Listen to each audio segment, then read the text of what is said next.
मैं क्या बताना चाह रहा हूं आपको कि ब्रज में रहने वाले रसिक महापुरुष अगर इनके मन में आ गई कि याकू ब्रज को अनुभव होना चाहिए तो हो जाएगा।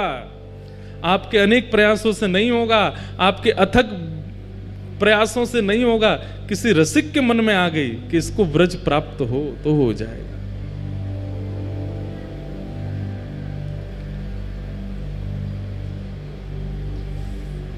और उसके लिए उनका रूप, उनका श्रृंगार, उनका चंदन, उनका तिलक, उनके वस्त्र वो सामान्य नहीं दिखेंगे, उसमें कुछ अद्भुतता का अनुभव होगा। और जब तक वो अद्भुतता नहीं, जबरदस्ती की मत देखियो, कोई महापुरुष जा रहे हैं तुम जबरदस्ती दे, ये तो देखो नथनी पहन के जा रहे हैं, कानन, जबरदस्ती नहीं देखना है। आपकी दृष्टि पड़ी और अपने आप दृष्टि में कुछ ऐसा भाव है, जरूरी नहीं सहचरी भाव में ही दिखें, किसी अन्य भाव में भी दिख सकते हैं। और तब तक वो भाव प्रकट नहीं होगा जब तक आपका साधन, आपका सेवा, आपकी रसिकन की संग ये सुदृढ़ नहीं होगी, तब तक ये दर्शन नहीं होगा। हम आप सब तो सही बताएं, जबरदस्ती बस आ गए वृंदावन में, हम लोगों को अनुभव है ही नहीं रहे होने की भी। गोपाल भट्ट जी के पिताजी वेंकट भट्ट जी ने महाप्रभु जी को देखा। श्री रंगनाथ भगवान की निज सेवा करने वाले वेंकट भट्ट जी बाहर आए और आकर के हाथ जोड़ के कहा, आप कौन हैं? मैं जब से आपको देख रहा हूं मेरे नेत्र आपसे हट नहीं रहे। आप में एक दैवी आकर्षण है जो मुझे खींच रहा है अपनी ओर। मैं नित्य नारायण की सेवा करता हूं, मेरा उनके प्रति जो ध्यान रहता है वैसा ध्यान मेरा आज तक किसी व्यक्ति विशेष के प्रति हो ही नहीं सकता, पर मुझे जैसी भावना उनमें लगती वैसी आप में लग रही है। आप कौन है? तब महाप्रभु जी ने अपना परिचय दिया। बोले, हम अभी विरक्त वेश में हो गए हैं और दक्षिण दर्शन करने के लिए आए हैं, तो यहां पहुंच गए। वेंकट भट्ट जी ने निवेदन किया, बोले कि आप बस एक कृपा कर दीजिए, क्या कहाँ रहेंगे यहाँ पर? कोई निवास स्थान? बोले अभी तो कुछ नहीं। बोले हमारे घर चलिए ना, वहीं विराजिएगा, हम पर कृपा कर देना। ये वृंदावन महिमामृत की रूपरेखा बता रहे हैं, कैसे निर्माण हुआ वृंदावन महिमामृत। चैतन्य महाप्रभु वेंकट भट्ट जी के घर गए। वेंकट भट्ट जी के सुपुत्र हैं श्री गोपाल भट्ट। भगवान की गुण मंजरी।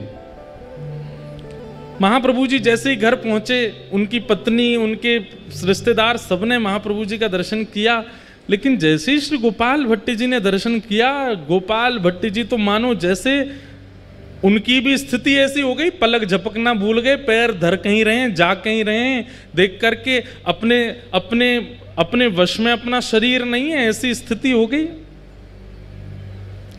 मैं एक बात कहा करता हूं, आचार्य चरणों के सन्मुख जाकर के अगर आपको ये याद रहा कि मैं किस कारण से आया था, मुझे क्या पूछना था, मुझे क्या बताना था, इतनी सुध-बुध है तो समझो अभी कृपा ना भाई, विस्मृति हो जाए, भूल गए सब, तब समझो कि हाँ अब दर्शन भये महापुरुष के।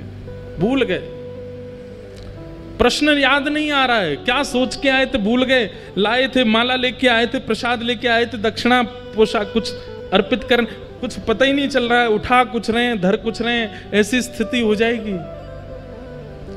गोपाल भट्ट जी छोटे से हैं, अभी ज्यादा आयु नहीं है, लेकिन महाप्रभु जी को देख करके उनकी स्थिति ऐसी हो गई कि बस यही मेरे सब सर्वस्व है। इस सर्वस्व की भावना उनके प्रति प्रकट हो गई।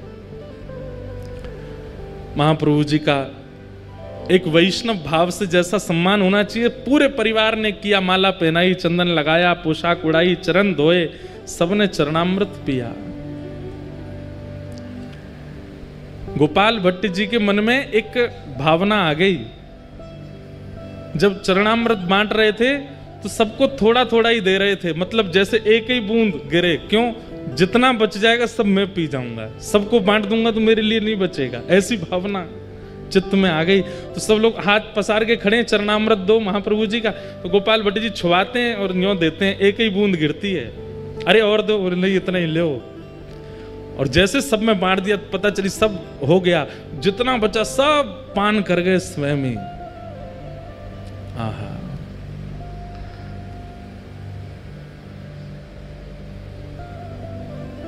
गोपाल भट्ट गोस्वामी पर कृपा हुई, खूब सत्संग हुआ, आनंद हुआ।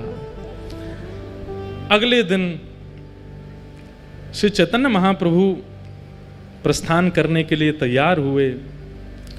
वेंकट भट्ट जी ने निवेदन किया, बोले कि महाप्रभु जी आप कहाँ जा रहे हैं? बोले अब यात्रा हो गई हमारी, अब आगे चलेंगे। बोले आज आषाढ़ शुक्ल एकादशी है, आज से चातुर्मास प्रारंभ हो रहा है, आपका प्रथम विरक्त वेश है, अब आप नहीं जा सकते यहाँ से, 4 महीना तो हिल नहीं सकते। और पूरा घर नृत्य करने लगा। चैतन्य महाप्रभु चिंता में बैठे, बोले कि ये क्या हुआ, आज से चातुर्मास प्रारंभ हो गया, मुझे तो याद ही नहीं था। और सबसे प्रसन्न होकर के झूम रहे हैं श्री गोपाल भट्ट गोस्वामी, छोटे से। बोले ये तो हम पर कृपा करने के लिए ऐसा योग बना है कि आप भूल गए और वो दिन आ गया कि अब आपको यहीं रहना पड़ेगा। महाप्रभु जी बोले कैसे बताऊं कि गोपाल भट्ट तुम गुणमंजरी हो, तुम ही वृंदावन में श्री राधा रमण जी को प्रकट करोगे। और राधा रमण प्रकट करता पर 1-2 दिन 4 दिन की कृपा नहीं, यहाँ तो 4 महीना एक रसिक, एक महापुरुष की कृपा होगी, दृष्टि होगी, आस्वादन होगा, संग मिलेगा, तभी तो श्री गोपाल भट्ट जी प्रकट करेंगे। श्री गोपाल भट्ट की हृदय वेदना प्रगट्यो शाले ग्राम, रूप सुधा को खान हमारो श्री राधा रमण जी। इतनो प्यारो ठाकुर मिलो है, क्योंकि महाप्रभु जी की। और देखिए कृपा भी कहां, दक्षिण में जाकर के श्री वेंकट भट्ट जी के यहां रंगनाथ मंदिर के पुजारी के घर के बालक के ऊपर। वृंदावन स्वयं चुनता है, आप वृंदावन को नहीं चुनते। वृंदावन को अगर आपको चुनना होगा तो आपको रसातल से ले आया जाएगा कि आओ भाई वृंदावन में रहो, तुम वृंदावन के हो। महाप्रभु जी 4 महीने वहां विराजे। वेंकट भट्ट जी के छोटे भाई थे, उनका नाम था प्रबुद्ध भट्ट। वे बहुत पहले ही घर परिवार छोड़ के सन्यास आश्रम उन्होंने ग्रहण कर लिया था। परम विद्वान, परम ज्ञानी और काशी में विराजमान थे।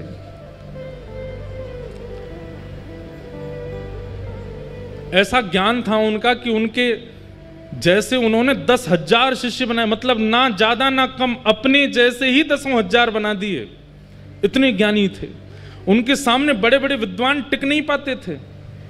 प्रबुद्ध भट्ट देखो, एक महापुरुष एक परिवार में जाकर के एक नहीं कितनों पर कृपा करता है। ये तो गोपाल भट्ट जी सामने बैठे हैं, प्रबुद्ध भट्ट तो है ही नहीं वहां पर, वो तो काशी में है।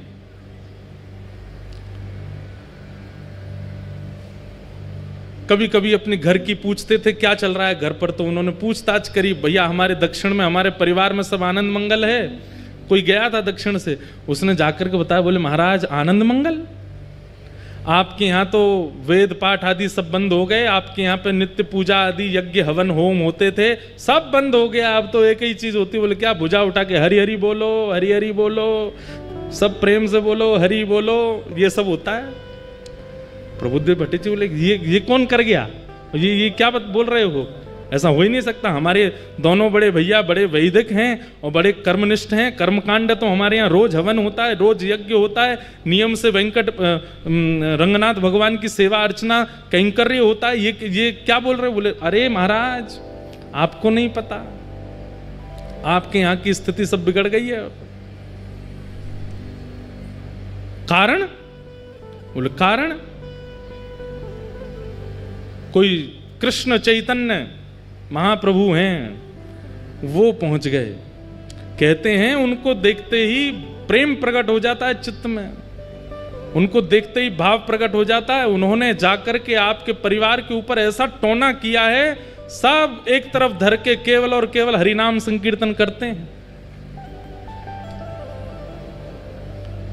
ये सुनकर के प्रबुद्ध भट्ट जी को बड़ा क्रोध आया। बोले इसकी जानकारी बताओ तो मुझे, कौन है चैतन्य कृष्ण? उनके बारे में सब बताया। बोले कि अभी जगन्नाथपुरी में विराज रहे हैं और महाराज इनके ऊपर ऐसी शक्ति है, ऐसा टोन। अब ये तो देखो आज भी होता है, ये आज भी होता है। हमारे चित्र विचित्र बाबा गाते हैं, लोग बाग झूमते हैं, आनंद करते हैं, तो 4 लोग बैठ के यूं भी कहते होंगे ये कुछ पी के आते हैं जो इनकी आवाज ऐसी आ जाती है, ये कुछ खा के आते होंगे ऐसा जो इनके स्वर ऐसे हो जाते हैं। हमारी पूनम दीदी जब गाती हैं तो भाव में नेत्रों से आंसू गिरने लगते हैं। उसमें भी लोग बाग बोले जबरदस्ती रोती हैं, इनके भाव नहीं आ रहे हैं, जबरदस्ती। लोग बाग बोलते हैं, लोग बोलना बंद नहीं करेंगे। आप भाव से राधा रमन जी के मंदिर में जाके नृत्य करने लग जाओ, उधर नचकैया खड़ो है, नाच रहो है, ठाकुर जी के आगे भी मान नहीं रहे हो, यहीं पे नाच रहो है। आजकल हमारे लिए भी बन रही हैं बातें, तो क्या ये तो जब महाप्रभु जी को नहीं छोड़ा, जब मीराबाई को नहीं छोड़ा लोगों ने, तो फिर हम तो कहाँ नेक नेक से बालक हैं, हमको कैसे छोड़ दें। और ये भी कृपा है आपके लिए। 4 लोग यूं कहें पाखंड है तब समझो कि हाँ बढ़िया है, ये भक्ति के आसपास सिक्योरिटी गार्ड तो भी आ गए। हमारे प्रेमानंद जी महाराज बेचारे कैसा राधा नाम प्रचार कर रहे हैं, उनके पीछे भी लोग पड़े रहते हैं, कुछ ना कुछ बोलते रहते हैं, कहते रहते हैं, करते रहते हैं। परंतु ये बात मान लीजिएगा, ये आपकी भक्ति की सिक्योरिटी हो रही है, अच्छा है। भ्रात श्री प्रबोधानंद जी कहते हैं, भ्रातः तिष्ठ टले टले विटपिनाम ग्रामेषु भिक्षाम अटः। नहीं, श्री रूप गोस्वामी कहते हैं, स्वच्छंदम पिबयामुनम जलमलम चीराणि कंथाम कुरु सम्मानम कलयाति घोर गरलम नीचपुमानम शुद्धा। वृंदावन में तो आपकी निंदा होने लग जाए तो समझो अब भक्ति सुरक्षित है, अब भक्ति बढ़िया है हमारी। अब यहाँ पे कोई की आंच नहीं आवेगी, बढ़िया है। बाहर खड़े हैं 4 पहरेदार, और बहुत सम्मान होने लग जाए तो घबरा जाना कि कहीं हमारा नाम ना छूट जाए। तो प्रबुद्धानंद जी ने जैसे ही सुना, अच्छा प्रकाशानंद नाम हो गया था उनका, प्रकाशानंद जी ने जैसे सुना, अच्छा इसने मेरे घर जाकर के सबको, बोले हमारा वो गोपाल भट्ट, उसकी क्या स्थिति है, वो तो बालक है, वो तो ठीक है, उसको बुला दो। बोले उसकी तो पूछो ही मत, वो तो दिन रात रोते रहते हैं। बोले दिन रात, बोले ठाकुर जी को नहीं, चैतन्य महाप्रभु को याद करके रोते हैं। प्रकाशानंद जी बोले ढूंढो इसको, कहाँ हैं। बोले ये तो अभी वहां हैं जगन्नाथपुरी में, इनको पत्र लिखो। पत्र लिख करके चैतन्य महाप्रभु को भेजा। और क्या लिखते हैं पत्र में, अरे चैतन्य, ना कोई नाम, ना कोई सम्मान, ना कोई उपाधि, चैतन्य।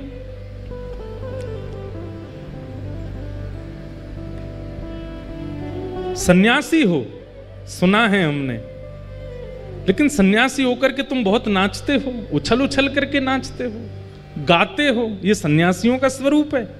अरे सन्यासी हो तो सन्यासियों की तरह रहा करो, ये किस प्रकार का रूप प्रकट कर रहे हो। सन्यासियों को तो बहुत भाव से रहना चाहिए। और सन्यासियों का निवास स्थान जगन्नाथपुरी नहीं होता, सन्यासियों का निवास स्थान वृंदावन नहीं होता। सन्यासी ऐसे घूमते डोलते नहीं रहते हैं, सन्यासी तो गंगा ज्ञान के तट पर काशी में विराजते हैं, वेदों पर मनन करते हैं, शास्त्रों पर चिंतन करते हैं, लोगों को वेद शास्त्र पढ़ाते हैं। ये सन्यासियों का। और तुम क्या कर रहे हो, ये नाच नाच करके और दुनिया में कृष्ण नाम की, ये सन्यासी का स्वरूप नहीं होता। चैतन्य महाप्रभु गंभीरा में विराजमान थे, जगन्नाथपुरी में भावावेश में रहते थे। प्रकाशानंद जी का पहुंचा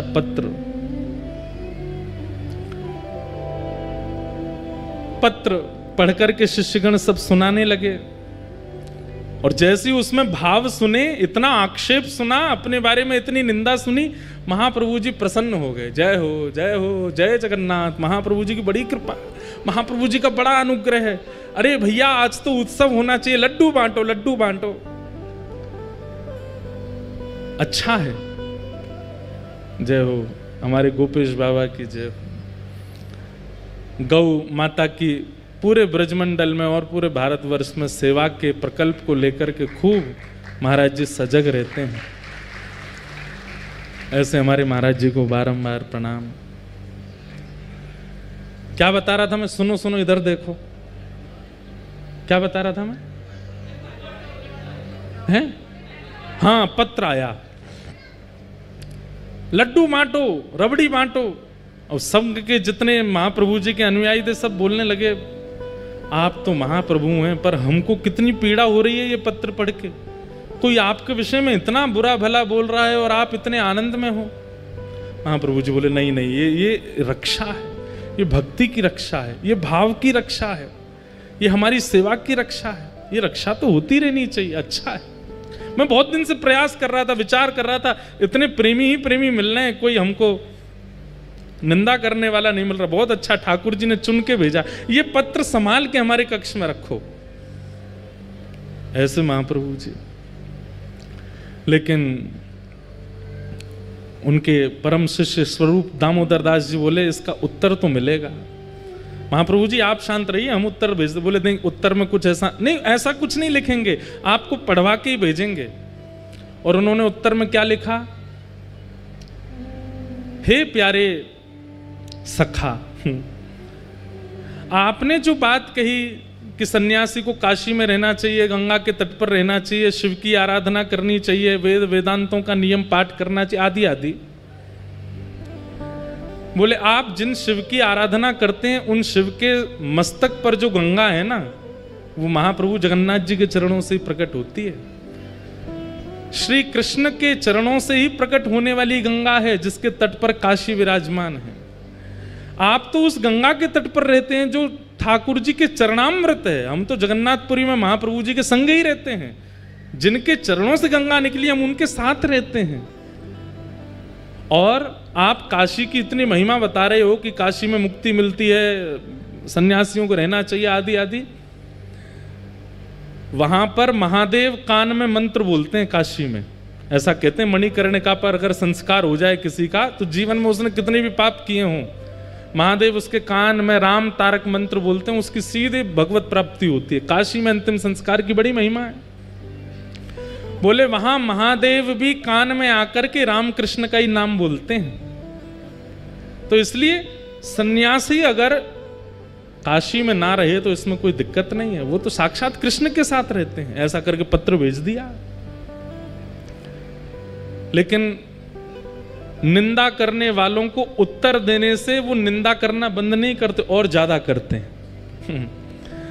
प्रकाशानंद जी बोले, जानते नहीं है मैं कौन हूं और मुझे उत्तर दे रहे हैं, रुक जाओ मैं इनको बताता हूं। प्रकाशानंद जी पत्र लिखते हैं, हे चैतन्य, ऐसे ही बोलते, मैंने सुना है तुम दाल भात खाते हो, उसमें घी डाल डाल के खाते हो, छेना पोड़ा खाते हो, रसगुल्ला उड़ाते हो, महाप्रभु जगन्नाथ जी के 56 भोग बनते हैं, ये सन्यासी का भोजन है? सन्यासी तो एक समय पाता है, सन्यासी को तो ऐसे रहना चाहिए, सन्यासी तो आसन नहीं रखता, सन्यासी अपने भवन नहीं बनाता, सन्यासी ऐसे नहीं करता, आदि आदि सब बात बोल दी। बोले तुम तो नृत्य करते हो, ठुमक ठुमक के नाचते हो, उछल उछल के कीर्तन करते हो ठाकुर जी का, और 56 भोग उड़ाते हो। अरे तुम जानते हो वशिष्ठ ऋषि, तुम जानते हो कैसे कैसे सन्यासी परंपरा में हुए, उन्होंने भोजन प्रसाद त्यागा, तब जाकर के ठाकुर जी का भजन किया। और इतना होने के बाद भी उनके जीवन में विषयों ने कहीं ना कहीं आक्रमण कर दिया, और तुम तो महाप्रसाद पाते हो। और जगन्नाथपुरी में तो एकादशी भी नहीं होती है, वहां तो चकाचक स्कंद पुराण में आकंठ पाना चाहिए एकादशी के दिन। बोले इतना प्रसाद पाकर के, इतने 56 भोग पाकर के तुम सन्यास धर्म का निर्वहन कर ही नहीं सकते हो। ऐसा हो ही नहीं सकता कि विकार और विषय तुम्हारे चित्त में ना आते हों। ये पाखंड बंद करो, ऐसा करके पत्र लिख दिया। चैतन्य महाप्रभु के पास पत्र आया। महाप्रभु जी, किसका पत्र आया? बोले प्रकाशानंद सरस्वती, गोपाल भट्टी जी के चाचा जी। क्या लिखा? अरे ये तो मेरे परम प्रिय हैं, इन्होंने क्या लिख के भेजा जरा बताओ तो। सब शिष्यों में होड़ लगी, इनके सामने पढ़ना ही नहीं है, कुछ उल्टा ही लिख के भेजा होगा। महाप्रभु जी बोले बैठो यहीं पर, यहीं पढ़ के सुनाओ क्या लिखा है। पढ़ के पूरा बताया, ये लिखा है, ये लिखा है, ये लिखा। महाप्रभु जी और खुश हो, बोले लड्डू बंटवाओ, रबड़ी बंटवाओ, 56 भोग लगवाओ, आज भक्ति की और रक्षा हो रही है। अब नियम की रक्षा हो, पहले भक्ति की रक्षा, अब नियम की रक्षा हो रही है, अब सन्यास धर्म की रक्षा हो रही है। भैया इनका पत्र जब जब आए मेरे को जरूर सुनाना। लेकिन शिष्यों ने कहा ये अच्छा नहीं है, ये तो गलत बोल रहे, उत्तर तो देंगे। उत्तर में लिख करके भेजा, महाराज जंगल का राजा शेर मांस खाता है, हिरणों को खा जाता है, इतना मांस भक्षी होता है, पर कहते हैं साल में एक बार सहवास करता है बस।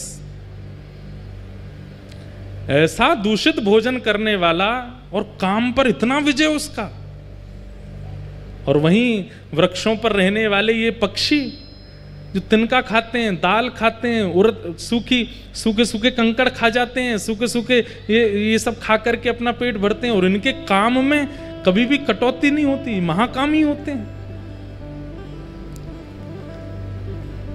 आप यदि आहार से जीवन यापन की बात कर रहे हैं तो फिर सारे विषय शेर में होने चाहिए थे, लेकिन वो तो काम पर विजय प्राप्त करके बैठा है, और ये सारे पशु पक्षी सारे बड़ा अल्प आहार लेने वाले, इन पर काम पर विजय नहीं है, इस पर क्या कहेंगे आप? जब ये पत्र लिख करके भेजा तो प्रकाशानंद जी तो और ज्यादा आग बबूला हो गए। अपने शिष्यों से बोले इसको पकड़ करके काशी लेके आओ, इस चैतन्य को मैं बताता हूं, ये मेरे सामने तो आए। बंधुओं एक बात सुनिएगा,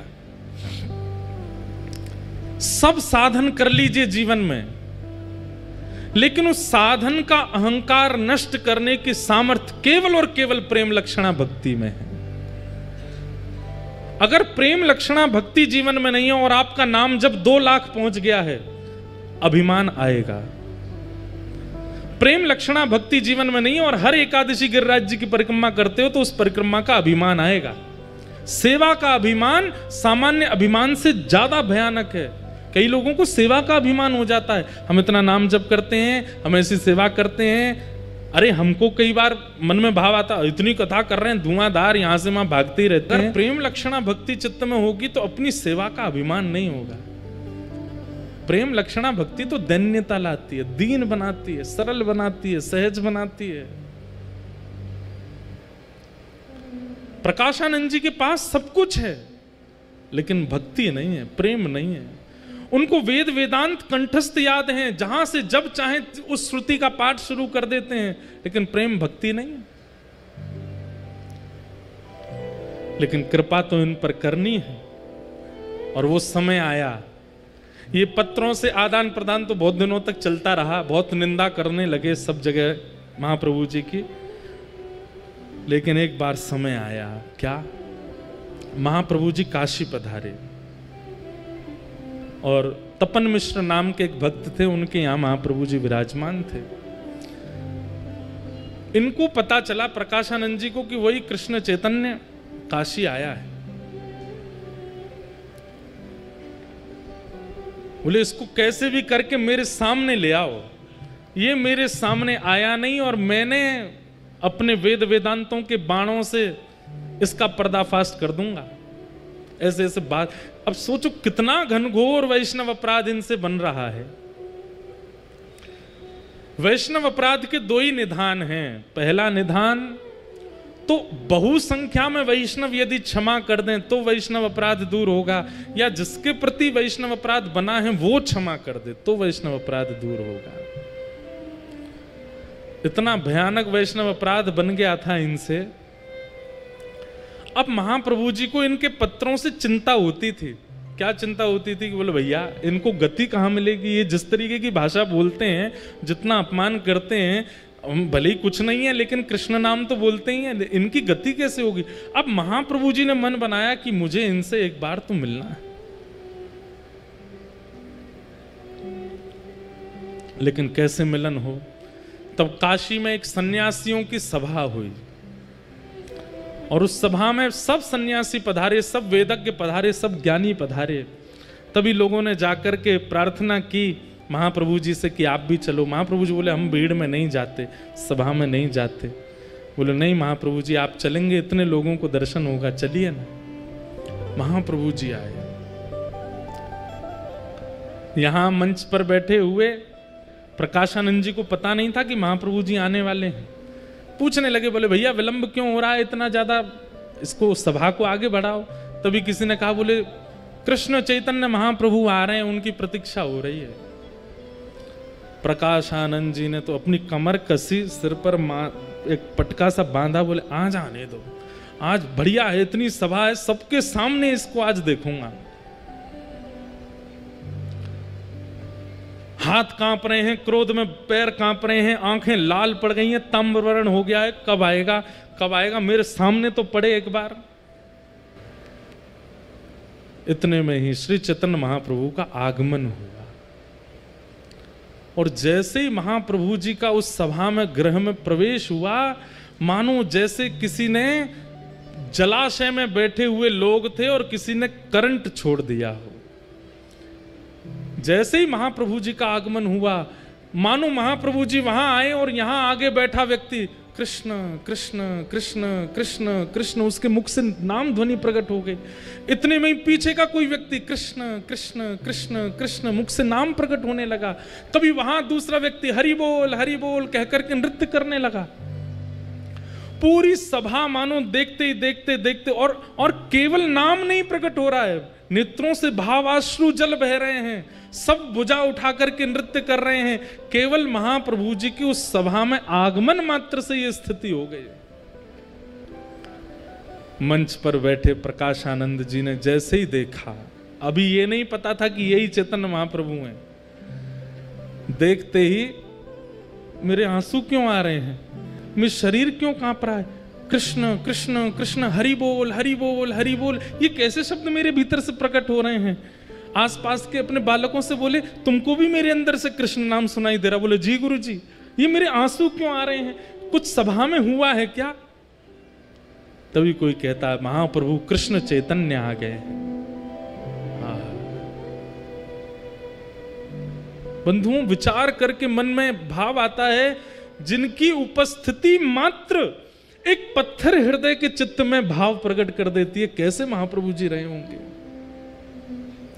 जिनको पता नहीं है वृंदावन क्या है, जिनको पता नहीं है कृष्ण कौन है, जिनको पता नहीं है युगल उपासना क्या होती है, ऐसे लोग उस सभा में बैठे हैं, और महाप्रभु जी के आते ही सबके चित्त में कृष्ण प्रवाहित हो गए। किसी को अपने तन की सुध नहीं है, किसी को अपनी वाणी की सुध नहीं है, सब मानो जैसे एक व्यक्ति के हाथ में सबकी वाणी का कंट्रोल, सबके नेत्रों का कंट्रोल आ गया हो। और महाप्रभु जी दोनों भुजा उठाए, कभी यहां गिरते हैं कभी वहां गिरते हैं, सब संभालते हुए आ रहे हैं।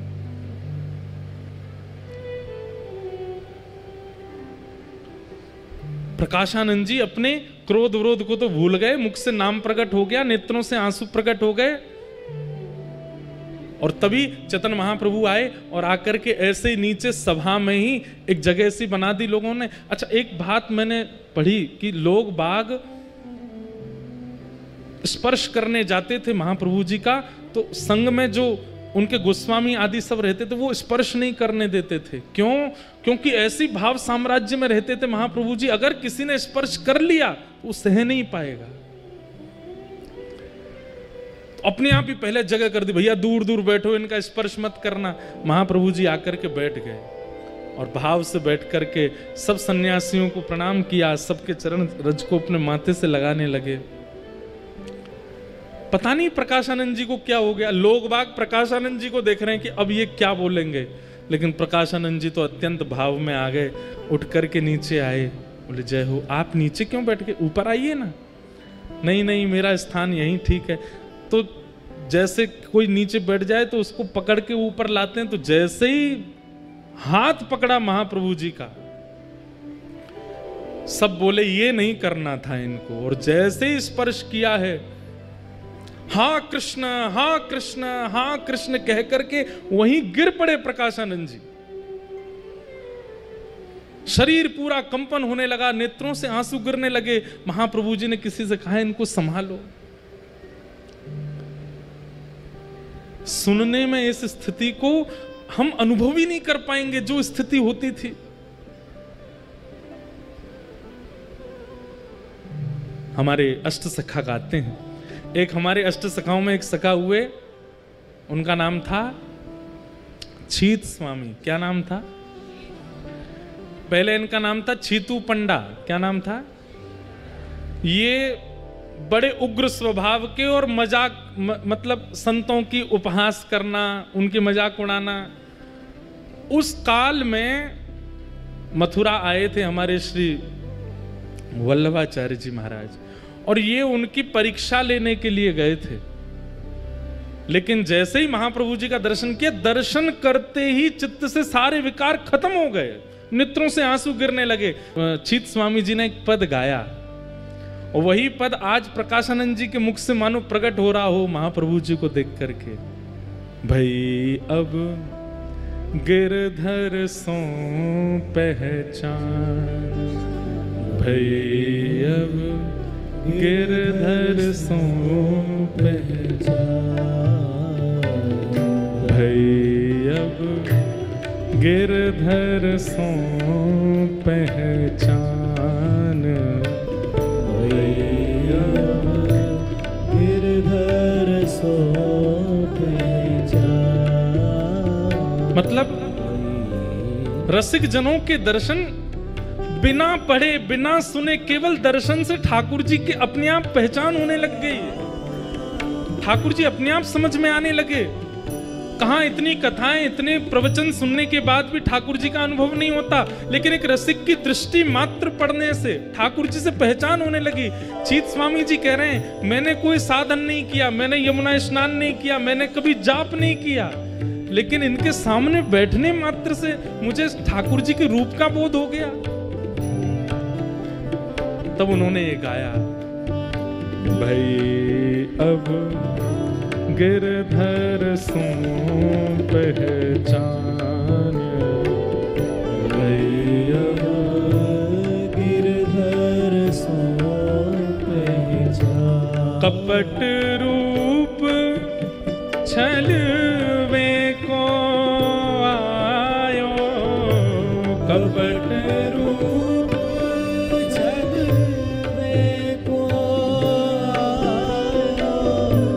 पुरुषोत्तम नहीं जान,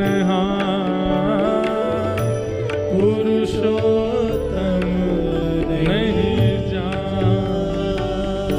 भई अब गिरधर सो पहचान, भई अब गिरधर सो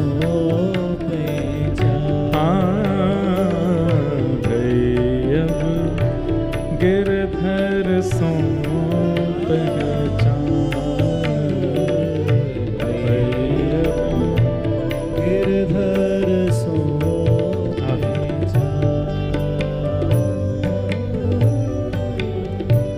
छोटो। यही स्थिति हुई है प्रकाशानंद जी की। महाप्रभु जी को देख करके क्रोध विरोध तो सब भूल भाल गए, नीचे बैठ गए और सामने बस देख रहे हैं अपलक नेत्रों से। मुख से कृष्ण नाम ध्वनि निकल रही है, नेत्रों से अश्रुपात हो रहा है। लेकिन थोड़ी देर बाद अपने आप को समझाने लगे, ये सब माया है, ये जादूगर है, इसने जादू कर दिया, टोना कर दिया मेरे ऊपर। लेकिन दर्शन का कुछ तो प्रभाव होता। प्रभाव क्या हुआ कि वाणी में शीलता आ गई। चाह तो रहे थे कि मैं थोड़ा कठोर बोलूं, कुछ गड़बड़ बोलूं, कुछ उल्टा सीधा बोलूं, लेकिन बोल क्या रहे हैं, कैसे हो आप, ठीक हैं, आप ऊपर नहीं विराज रहे, नीचे ही बैठ रहे। और खुद मन में सोच रहे मैं इतना प्रेम से क्यों बात कर रहा हूं। वो सोच रहे मुझे तो क्रोध करना है, मुझे तो चिल्लाना है इनके ऊपर, लेकिन अब अपने वश में नहीं है। ये होता है रसिकों के दर्शन से। महाप्रभु जी बोले आपकी सबकी कृपा है। प्रकाशानंद जी बोलने लगे, मैं आपसे एक शिकायत करना चाहता हूं। बोले क्या? सन्यासियों को इतना नाचना नहीं चाहिए। आप इतना रोते हो, इतना ज्यादा अच्छी बात नहीं है ये। अरे सन्यासी तो पूरे विश्व को ज्ञान देता है, उसकी रहनी उसकी करनी से लोग प्रभावित होते हैं। आप क्या करते हैं इतना? मुझे लगता है आप पढ़ते नहीं हो, आपको पढ़ना चाहिए। महाप्रभु जी बोले हमको तो कुछ आता ही नहीं है, हम तो बिल्कुल अज्ञानी हैं, पढ़ाई लिखाई हमसे होती नहीं थी, तो हमारे गुरुजी ने गलती से बहुत मेहनत करके 6 साल लगे हमको एक श्लोक याद करवाया। बोले कौन सा श्लोक याद कराया, जब बताओ। तो अब वेदज्ञ हैं, ज्ञानी हैं, तो सुनने बैठ गए। बताइए कौन सा श्लोक याद कराया। बोले हरेर नाम हरेर नाम हरेर नामैव केवलम कलौ नास्त्यैव नास्त्यैव नास्त्यैव गतिरन्यथा। केवल हरि नाम हरि नाम हरि नाम, इसी से कल्याण होगा। कलयुग में और किसी से कल्याण होने वाला नहीं है। प्रकाशानंद जी बोले और आपने ये श्लोक याद करके जीवन में उतार लिया। बोले हाँ, हमने तो भैया मैं क्या बताऊं, गुरुजी ने ये श्लोक याद करा दिया, फिर हमने इसका अर्थ पूछा तो गुरुजी ने बताया कलयुग में केवल नाम से उद्धार होगा। फिर हमारे गुरुजी ने हमको महामंत्र दे दिया। बोले क्या है महामंत्र। बोले हरे कृष्ण कृष्ण कृष्ण हरे हरे, हरे राम राम राम। बोले बस ये 2 ही आते हैं हमको, और कुछ नहीं आता। और महाप्रभु जी वो तो सब जानते हैं, लेकिन बोल रहे हैं बोले बस ये 2 ही आते हैं हमको, और कुछ नहीं आता। और महाप्रभु जी वो तो सब जानते हैं, लेकिन बोल रहे हैं। प्रकाशानंद जी बोले आप एक काम करो अब। बोले क्या। अब मेरा लड़ने का मन नहीं है आपसे, आप अच्छे व्यक्ति हो, आपका स्वभाव स्वरूप देख के मुझे आप पे कृपा करने का मन हो रहा है। महाप्रभु जी बोले कर दो कृपा। बोले कृपा ऐसे नहीं करूंगा, तो पढ़ने आओ मेरे पास, मैं आपको वेद पढ़ाऊंगा। महाप्रभु जी बोले कब से आना है। आज से, आज से बढ़िया दिन है, आज से चलो। महाराज प्रकाशानंद जी हाथ पकड़ के ले गए अपने घर पे ही, जाकर के महाप्रभु जी को सामने बैठा। बोले पढ़ो हमारे साथ। महाप्रभु जी बैठ गए। 3 दिन हो गए पढ़ते पढ़ते। 3 दिन बाद प्रकाशानंद जी बोले आपको कोई पूछना नहीं है कुछ भी, 3 दिन से हम पढ़ाए जा रहे हैं, आपको सब समझ में आ गया। महाप्रभु जी बोले आपने कहा था सुनना है, समझने की आपने नहीं कही थी। आपने केवल कहा था सुनते रहो, हम सुनते ही जा रहे हैं, समझने की आपने कही नहीं हमसे। प्रकाशानंद जी सिर पकड़ के बैठ गए। बोले यही होता है, ये भक्ति जिन लोगों के चित्त में आ जाती है वो जितना कहो उतना ही करते हैं, उससे अधिक नहीं करते। बोले आप कृपा कर दो। बोले मैंने 3 दिन में क्या पढ़ा तुमको समझ नहीं आया। बोले सुनने के लिए कहा था, सुन तो हम रहे हैं ना, हम इधर देखते ना उधर, आपको देख के सुनते रहते हैं। प्रकाशानंद जी बोले ऐसे तुम्हारी गति नहीं होगी। बोले कैसे गति होगी। बोले इसको समझो भी। 3 दिन और पढ़ाया। 3 दिन बाद बोले अब समझ में आया। बोले अब हमको समझ नहीं आ रहा, हमारे गुरुजी पढ़ा के हार गए, वो नहीं समझा पाए, आप क्या समझाओगे हमको। बोले इतनी सरल भाषा में बोल रहा हूं फिर भी आपको समझ नहीं आ रहा। अरे ये तो शंकराचार्य जी की वाणी है, ये तो समझ में आनी चाहिए आपको, आद्य गुरु शंकराचार्य कह रहे हैं। महाप्रभु जी कहते हैं सुनिए सुनिए मेरी बात सुनिए। प्रकाशानंद जी बोले क्या क्या सुनना है। बोले आद्य गुरु शंकराचार्य जी ने पूरे विश्व को वैदिक ज्ञान प्रदान किया। ये कथा प्रकाशानंद जी को चैतन्य महाप्रभु सुना रहे हैं। और बोले फिर शंकराचार्य जी ने क्या किया, पूरा विश्व जो बौद्धवादी हो गया था उन सब लोगों को परब्रह्म कौन है, परमात्मा कौन है, वो घटघटवासी हैं, आदि आदि, ये सब बातों को उन्होंने अपने शंकर भाष्य आदि से सुनाया, समझाया। लेकिन एक दिन खबर पड़ी कि मां मरणासन अवस्था में है। प्रकाशानंद जी सुन रहे हैं। बोले अच्छा फिर। बोले शंकराचार्य जी गए अपनी मैया के पास, तो मां ने कहा बेटा मैंने सुना तूने पूरे विश्व का उद्धार किया, अपनी मां का भी उद्धार कर दे। तो शंकराचार्य जी सामने बैठकर के शंकर भाष्य सुनाने लगे, वेद वेदांतों की, और सुंदर सुंदर भाव सुनाने लगे। ये श्लोक लो, ये मंत्र लो, ये लो, ये लो, ये परब्रह्म है, ये अणु में है, ये परमाणु में है, आदि आदि। माँ बोली बेटा मुझे समझ नहीं आ रहा है, मेरे जीवन के बहुत कम क्षण बचे हैं, कुछ सरल सा समझा जिससे मेरे चित्त में भाव आए।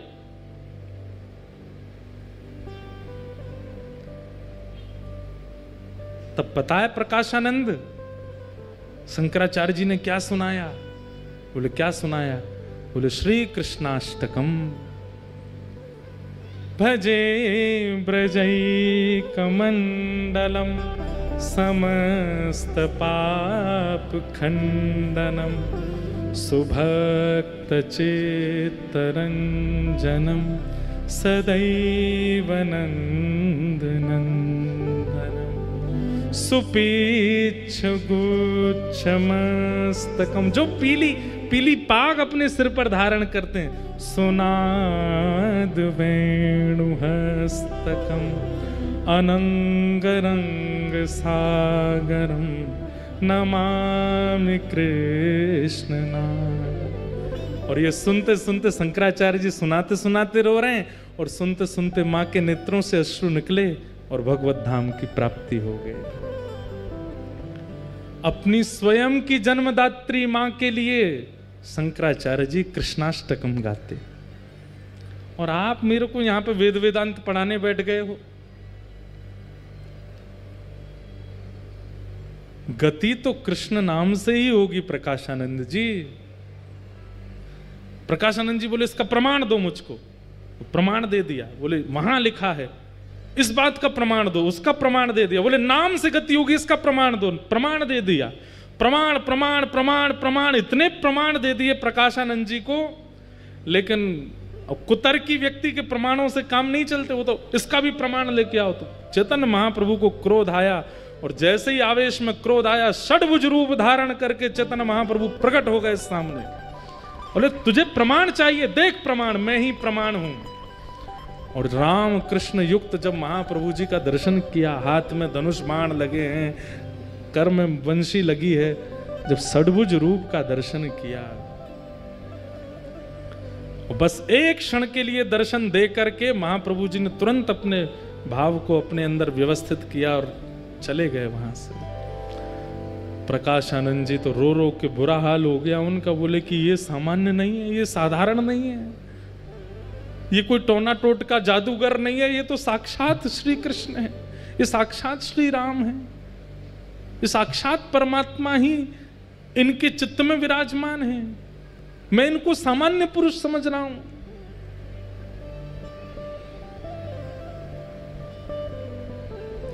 महाप्रभु जी के पास पहुंच गए, चरणों में जाकर के वंदन किया। बोले कि अब मुझ पर कृपा करो।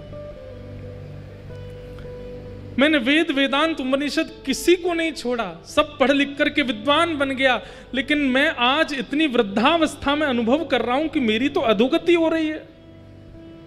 हे नाथ, मैं आपके चरणों में अपने नाक रगड़ के प्रार्थना करता हूं, मुझ पर कृपा करो। चैतन्य महाप्रभु ने प्रकाशानंद जी की ओर देखा। बोले अब एक ही कृपा है। बोले क्या? हम जो कहें वो करो। बोले क्या करना है?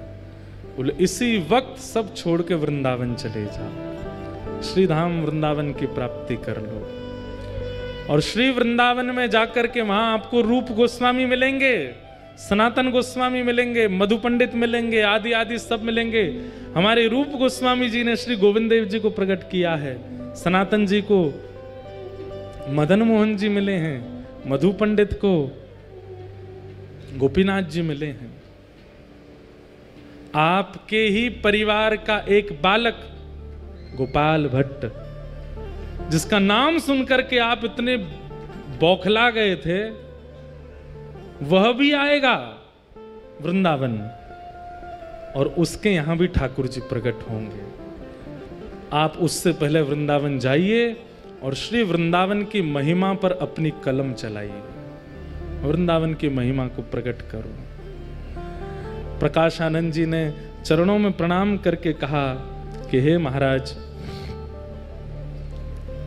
मैं वृंदावन जा रहा हूं। वृंदावन का नाम सुनते ही नेत्र सजल हो गए। मैं वृंदावन जा रहा हूं, लेकिन मुझे पुनः आपके दर्शन कैसे होंगे? बोल कोई नहीं, गोपाल भट्ट जब आएंगे वृंदावन और एक दिन उनकी विरह वेदना होगी चित्त में, और तभी उनके सेवित शालिग्राम जी से राधा रमण लाल जी प्रकट होंगे। उन राधा रमण जी को ही देखते रहना, कभी कभी मेरा अनुभव हो जाएगा। गौर होले राधा रमण, उनमें ही मेरे भाव का दर्शन आपको हो जाएगा। अब शरीर से मेरा दर्शन आपको दोबारा नहीं होगा, वृंदावन जाओ। और श्री प्रकाशानंद जी महाराज वृंदावन के लिए निकले, चरणों में प्रणाम करके बोले पहले मेरा नाम बदलो, ये प्रकाशानंद नाम ही हटा दो, इसने मेरा सर्वनाश ही किया है, मेरा नाम बदल दीजिए। चैतन्य महाप्रभु ने कह दिया, बोले प्रकाश की आवश्यकता वृंदावन में किसी और से नहीं, वहां तो नित्य प्रकाश रहता है, इसलिए प्रकाशानंद नहीं, अब प्रबुद्धानंद जाएंगे वृंदावन। और प्रबोधानंद जी को वृंदावन भेजा, जिन्होंने वृंदावन की रस भी थी और कुंज गलियों में जाकर के वृंदावन महिमामृत ग्रंथ की रचना की। बोलो वृंदावन बिहारी लाल की जय। ऐसे श्री धाम वृंदावन का प्राकट्य श्री प्रबोधानंद जी ने किया। किशोरी जी की कृपा से ब्रज मिल जाएगा, सहचरियों की कृपा से वास मिल जाएगा, पर वृंदावन के अनुभव तो किसी रसिक की कृपा से ही होंगे। अगर रसिक की कृपा नहीं भई तो वृंदावन का अनुभव हो पाना अति मुश्किल है, अति दुष्कर है। ऐसे वृंदावन महिमा में यही घटना घटी श्री हरिराम व्यास जी के साथ। उन्हें तो स्वयं महादेव ने भेजा। अच्छा, एक बात तो है, जिसको वृंदावन अनुभव करने की इच्छा हो ना, रसिकों के सेवा करने, एक बार काशी जरूर हुआ ना, तो काशी से ही आते हैं सबरे। ये देखो हरिराम व्यास जी भी काशी गए तभी वृंदावन आए। चैतन्य महाप्रभु ने रूप गोस्वामी जी को भी काशी से ही भेजा, फिर षड गोस्वामियों में भी एक गोस्वामी जी काशी से ही आए, फिर उसके बाद अभी प्रकाशानंद जी प्रबोधानंद जी बनकर के भी काशी से आए। लोग बाग इस बात का बड़ा खंडन करते हैं, कई लोग मुझे बहुत बड़ा भुला भी बोलते हैं, लेकिन ये बात प्रमाणित है, जो हमारे महादेव हैं वही कृपा करके ब्रज रस प्रदान करते हैं। महादेव जब अनुग्रह करते हैं, महादेव जब अति कृपा करते हैं, तब वृंदावन रस को उपहार रूप में भेंट करते हैं। काशी में जाकर के पहले अपनी दर्शन करके महादेव को परखवाया कि हम हैं कि नहीं वृंदावन के लायक। महादेव यदि चुन लेंगे तो फिर रसिकों की कृपा हो जाएगी, वृंदावन रस की प्राप्ति हो जाएगी। ऐसे श्री धाम वृंदावन का रस है।